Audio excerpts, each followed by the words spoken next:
parle de découpage administratif, vraiment, il n'y a pas l'intervention d'un parti politique. Il n'y a pas un parti qui peut faire le découpage territorial. Il faut aussi qu'on comprenne quand on parle de découpage, de l'organisation et tout. Le rôle des partis politiques dans cette phase est d'inciter leurs militants à s'enrôler. Là où il y aura lieu l'enrôlement, ce n'est pas de faire le découpage eux-mêmes. C'est très important qu'on se comprenne bien qu'on est dans une république, on n'est pas dans 2 ou 3. Et dans la république, il y a une institution, il y a une structure publique qui s'occupe et du découpage et de la nomenclature des lieux de vote. Ça, c'est très important. Après, les acteurs politiques, la société civile, aident le citoyen à comprendre où est-ce qu'il faut aller et comment il faut faire pour être dans les dispositions du vote. Pour les cartes d'identité, les permis et tout, pourquoi on parle d'identifiant unique? Aujourd'hui, vous avez une carte d'identité. Quand vous allez la prendre, on prend vos empreintes biométriques et des informations d'état civil qui sont associées. Ça se fait peut-être à la mairie. Et puis, vous allez faire votre permis au ministère du Transport. On fait la même chose.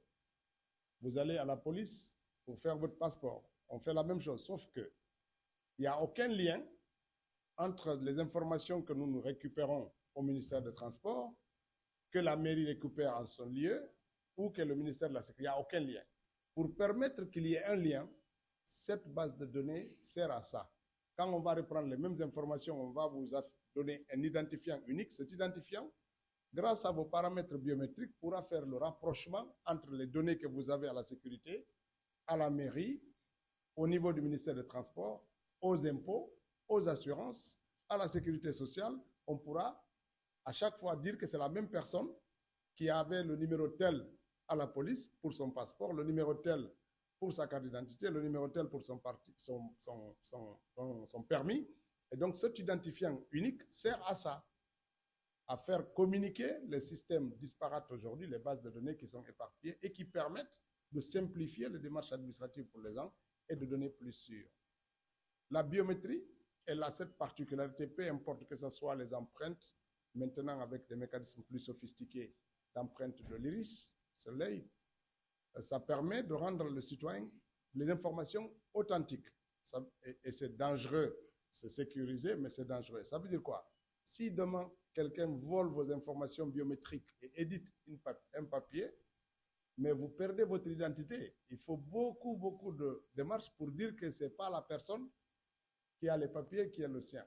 C'est quand même compliqué à faire, mais comme on sait qu'on peut faire des transferts d'empreintes d'un sujet à un autre, mais l'iris, c'est encore plus compliqué d'aller prendre l'empreinte de l'œil et puis le mettre. Mais ça, on peut transférer les empreintes digitaux.